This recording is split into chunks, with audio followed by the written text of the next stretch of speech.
очередной наш диалог о проблемах башкирской нации. Почему мы их поднимаем? Потому что они наши братья, они с нами рядом. И их проблемы одинаковые, как и у нас, у татар. Взять, например, башкирскую молодежь. Я уже неоднократно к ней обращался. Вот башкирская молодежь должна ощутить осознанно себя башкирами. Вот башкирская нация. Вот были очень много эволюции. И умение выживать рядом с другими нациями, умение сохраниться, ведь это есть у башкир. А сохраниться за счет чего?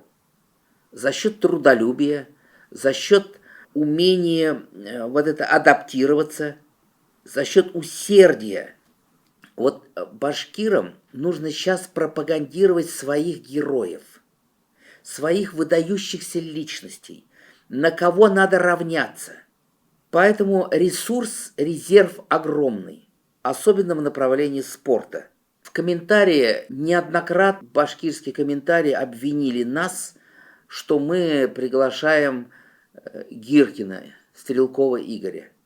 Да, он у нас был на площадке штаба татар, был у нас 10 раз он, 10 интервью. Но это же мы приглашаем людей в зависимости от интереса. Это еще было начало СВО, первый год прошел, да, еще до конца не было все это осознанно молодежью, и у нас очень много было вопросов, что такое СВО, ведь молодежь многие не понимали тогда. И вот не понимали, что творится именно у нас в линии соприкосновения, у нас на войне, непосредственно у наших солдат. И нам нужна была ясность, поэтому мы пригласили ряд, солдат наших, кто воюет, они прямо с передовой приходили к нам в штаб и общались с нашей молодежью.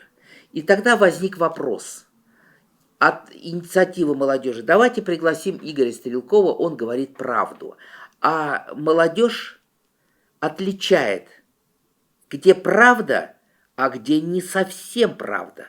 Поэтому Игорь Стрелков, он говорил правду, говорил интересно, поэтому мы его и звали. Пригласили один раз, потом по желанию молодежи приглашали 10 раз. Конечно, он не очень лестно отзывался о нашем руководстве, и надо все-таки отдать должное Игорю, то, что он, идя в штаб к нам на площадку, ведь он понимал, что он идет к нам в кремлевский штаб с центристской политикой, да, и которую он достаточно критикует. Он пришел к людям, которых он критикует. И он здесь не стал двуличным. Он и критиковал и нас, и руководство, и всех на свете. Поэтому объективная была информация, объективная оценка. Я думаю, что это было сделано по просьбе нашей молодежи. Вот. Там мы затрагивали вопрос православных татар. Но у башкир этой проблемы не существует практически. Православных башкир, я не думаю, что они массово есть. И все-таки башкиры у нас в основном, наверное, 99% мусульмане. И вот как сохранить это мусульманство? Мы говорили об этом и раньше. Должны быть мусульманские, башкирские хазряты должны быть. И говорить хазряты должны на башкирском языке. В Москве я не знаю такого, места. Вот. Поэтому, что касается критики руководства нашего государства, пожалуйста, всем башкирам, молодежи, всем татарам, молодежи, пойте песни, пляшите свои национальные танцы, песни, пляски, своим фольклором занимайтесь, одеждой, кухней, наших древних обычаев. Вот, например, у татар есть там праздник Кос имясе, Корга Баткаса, какие-то аллагы есть. Вот я, к сожалению, не знаю. Что-то подобное наверняка есть у башкир тоже в деревнях. Вот это сейчас в культ надо превращать. Надо превращать в культ. И все-таки мы поднимали уже эту тему, мы ее обсуждали с молодежью. Мы считаем, что сабантуй должен быть башкирский отдельно. Отдельно. И именно на башкирском сабантуе нужно вот этот фольклор, одежда, кухня, напевы эти башкирские, башкирских артистов приглашением. И самое главное, аллагые. Аллагый башкирский должен на башкирском сабантуе. И на башкирском сабантуе должен быть клуб предпринимателей. Ведь все равно все вопросы в сохранении языка очень часто упираются в финансовые. Финансовые. Нужно детские сады башкирские, школа башкирская, финансовые группы башкирские. Поэтому вот нужно собирать предпринимателей на сабантуе башкирском, и нужно собирать вот эти вот все обычаи, которые существуют, все фольклорные, их все нужно там демонстрировать. И самое главное, это сделать отдельную площадку для детей. Отдельный детский башкирский сабантуй должен быть. Знакомятся предприниматели, детский сабантуй. Вот это все несколько раз проводить. Он должен быть не один, учитывая погодные условия, что может сорваться сабантуй, значит, башкирский. И вот есть у нас Госдума. В Госдуме есть башкирские депутаты Госдумы. Вот каждый из них что сделал для сохранения башкирского фольклора? Вот был юбилейный концерт был в Кремле, 80-летие очень известного медийного танцора башкирского, который начал свою карьеру в ансамбле Бориса Моисеева. Вот депутатов нет, руководства нет. Ну как? Вот вам, пожалуйста, ну как можно на такой кремлевский башкирский концерт не прийти депутатам-башкирам, а от Башкирии? Туда должны приехать и депутаты Курултая. У нас, вот возвращаясь к нашему государству, пожалуйста, все возможности сейчас занимайтесь. Все зависит от каждого башкирина. Когда башкиры собираются чай попить, соседи, родственники, нужно поднимать эту тему и обсуждать, кто, что мы сделали для сохранения башкирского языка, башкирского вот этого духа, башкирской нации, чтобы из поколения в поколение. Поднимая вопрос с депутатами Госдумы, но сейчас ведь это реально можно. Например, вопрос латинских букв. Вот надо было в свое время перейти на них или нет? Этот вопрос в Госдуме обсуждался. Я тогда работал в аппарате Госдумы 10 лет. Вот эти, как раз на мой период пришлось вот это обсуждение. Обсуждение перейти и Татарстану, и Башкирии на латинские буквы. Ну, как какие-то силы, которые, значит, печатают книги, наши писатели, поэты, может быть, как-то это отстаивали, а может быть, здесь 50 на 50. Вот, например, взять башкирскую группу, да, но ведь ее слушает весь мир. Вот это башкирский фольклор, вот эти башкирские напевы. Ну, все от нас зависит. Ну, почему в интернет-пространстве нет такого, чтобы показывали вот эти башкирские танцы? И в Москве очень много таких кружков, где изучают аргентинские танцы, испанское танго. Если это организовать, все придут на башкирские танцы, потому что ничего подобного во всем мире нет.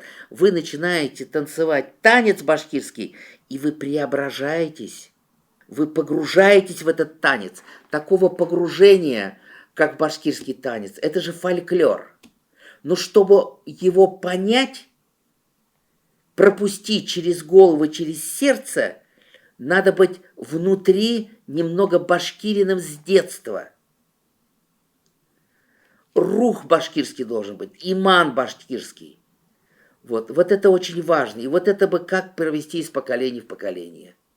Башкиры сегодня – это трудолюбивая нация, это самоотверженная нация.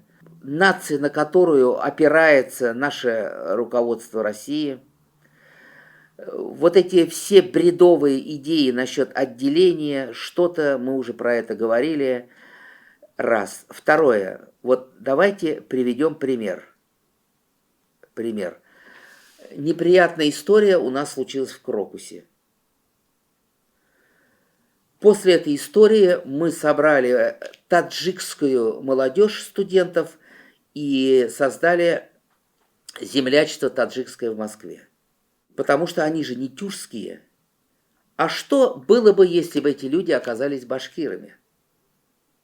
Или водитель грузовика «Газели», или водитель КамАЗа, с которого пускают дроны, оказались бы башкирские водители, да? Из Стерлитамака откуда-нибудь. Но вот это же нужно это понимать башкирским руководителям общественных организаций. Нужно в поле зрения держать всю башкирскую молодежь, знать, кто чем занимается. Поэтому по одному человеку в Москве судится о всей нации.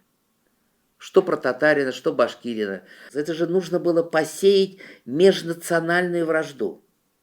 Вот я не говорю полностью, да, полностью. Частично вот эти вот Куштау, вот эти вот волнения, связанные с этим заключением одного, значит, башкирского активиста, ну, частично все-таки они разжигались извне. Это же все проплачивается.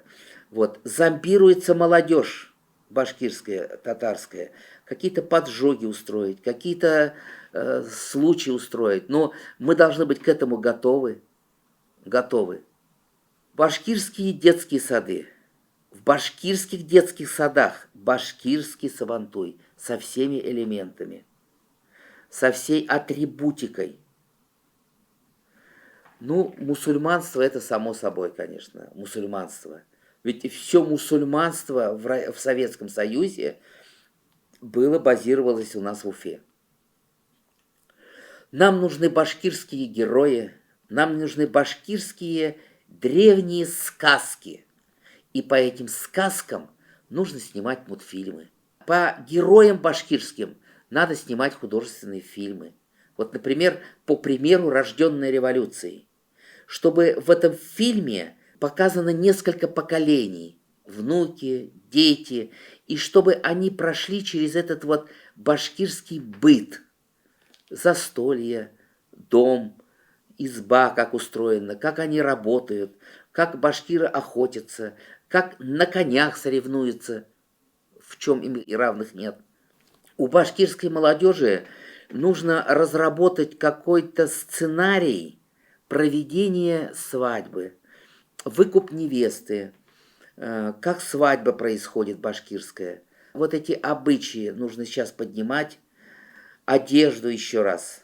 Все это нужно вот общественникам башкир, нужно уходить в детские сады, в школы, в начальные классы, нужно проводить работу и искать активистов в колледжах, искать активистов в школах. Нужно готовить пласт молодежи, на которой будет держаться в будущем сохранение башкирского языка и культуры.